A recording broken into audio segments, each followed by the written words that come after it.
कम बोलिए।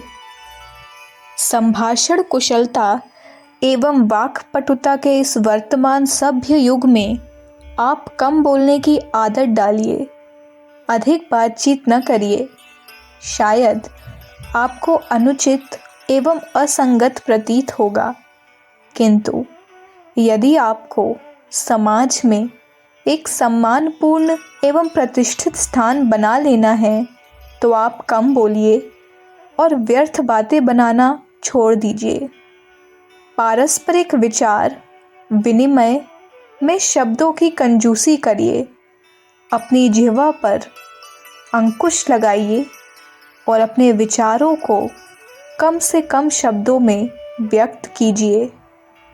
आप देखेंगे कि आपका अधिक बकवास और निरर्थक प्रलाप करने वालों की अपेक्षा अधिक प्रभाव है। अर्थपूर्ण और संयम वाणी का प्रयोग प्रतिष्ठा प्राप्त करने का एक सुगम साधन समझिए। यूं भी चीख चिल्लाहट और शोरगुल से बड़े आज के विचित्र युग में चुप रहना अधिक संगतपूर्ण लगता है। ज़रा सोचिए, नीरवता में कितना आनंद है, कितना माधुर्य है, कितनी शांति है। अनेक महापुरुष नीरवता के अपरिमित आनंद और मौन की महत्ता को स्वीकार करते आए हैं। हमारे युग के महापुरुष महात्मा गांधी का जीता जागता दृष्टांत हमारे सम्मुख है। शहरों के कोलाहल से ऊबकर सदा मौन शांत ग्रामीण वातावरण में उनका निवास रहा। कभी वर्धा की कुटिया में तो कभी सेवाग्राम के आश्रम में। प्रति सप्ताह का सोमवार उनका मौन दिवस होता था। उनका यह स्वनिर्मित अनुशासन उन्हें अपनी शक्ति संचित करने का सुअवसर देने के साथ साथ मानसिक संतुलन बनाए रखने में भी सहायक होता था।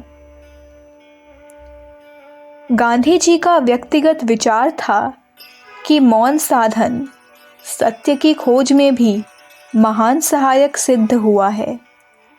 मौन रहकर ही ऋषियों को सांसारिक वास्तविकता का बोध हो पाया।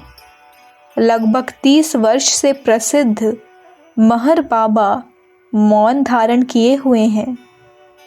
विश्व भ्रमण के लिए यंत्र तंत्र घूमने पर भी उनका विश्वास है कि वाणी की अपेक्षा हृदय की भाषा अधिक बलिष्ठ एवं प्रभावोत्पादक है।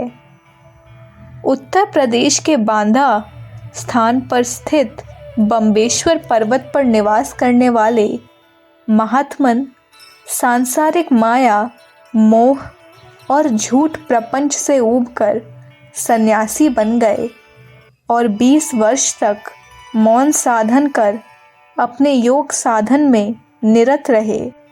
यही महात्मन आज मौनी बाबा के नाम से विख्यात हैं और श्रद्धा और आदर के पात्र हैं।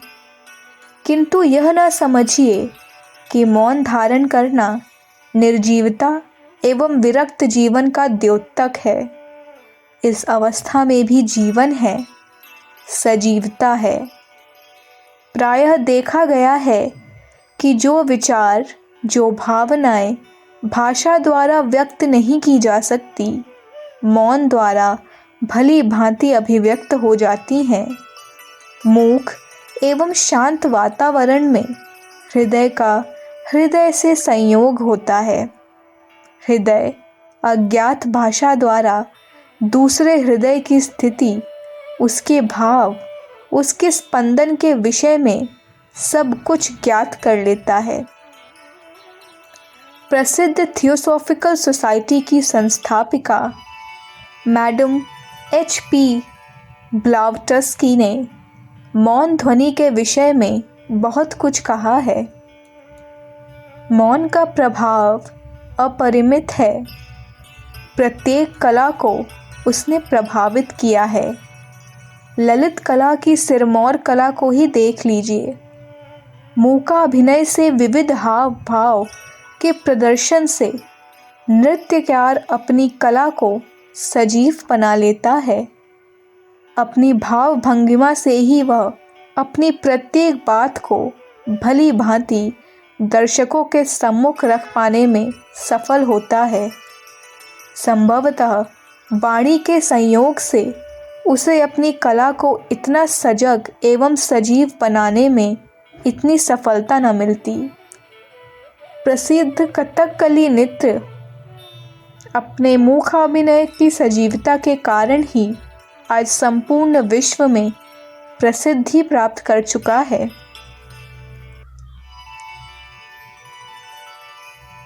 दैनिक जीवन में भी मौन का कुछ कम महत्व नहीं है। प्रायः देखा गया है कि शांत रहकर एकांत में किया गया कार्य सुंदरता एवं सफलता से संपन्न होता है।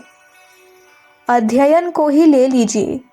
विद्यार्थी शांत एवं एकांत स्थान की खोज में रहते हैं क्योंकि उसी वातावरण में एकाग्रता संभव है। प्रसिद्ध मनोवैज्ञानिक विलियम जेम्स अपने दर्शन शास्त्र के शिष्यों को एकांत निवास का उपदेश देते रहे। उनका कथन था कि एकांत में और भाषा से विलग होकर ही मनुष्य अपना दृष्टिकोण भली भांति समझने में सफल होता है। हमारे देश में ही कांग्रेस के पिछले प्रधान राजश्री टंडन जी प्रधान पद से दिए जाने वाला अपना भाषण तैयार करने के लिए किसी अज्ञात एकांत स्थान को चले गए थे। अधिकतर कवि अपना काव्य सृजन एकांत कोने में बैठकर करते हैं। मौलिक एवं नवीन विचार मस्तिष्क में एकांत चिंतन एवं मनन के फलस्वरूप ही उपजते हैं।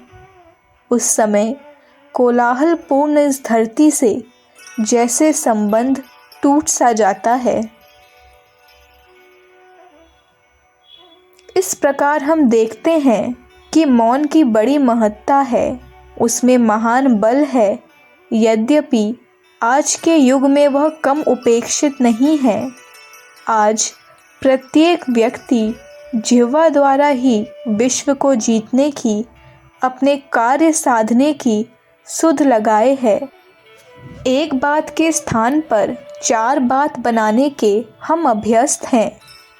प्रसिद्ध यूनानी दार्शनिक सुकरात के तथ्यपूर्ण कथन, जो गरजता है बरसता नहीं, को जैसे हम भूल बैठे हैं। गरजने के स्थान पर बरसने की ही आदत डालिए। साथ ही यह न भूलिए कि वाणी संयम में अपार सुख है। चुप रहकर विचित्र सजीवता, ताजगी, प्रफुल्लता, विश्वास का सुख उठाइए। अपनी शक्ति को व्यर्थ नष्ट होने से बचाने का एक सफल साधन होने के कारण भी मौन की महत्ता को अस्वीकार नहीं किया जा सकता। अखंड ज्योति, जून 1953, पृष्ठ संख्या 25-26। हमारे YouTube चैनल विचार क्रांति दूत अखंड ज्योति पत्रिका को सब्सक्राइब करें एवं अगली वीडियोस प्राप्त करने के लिए बेल आइकन दबाएं। धन्यवाद।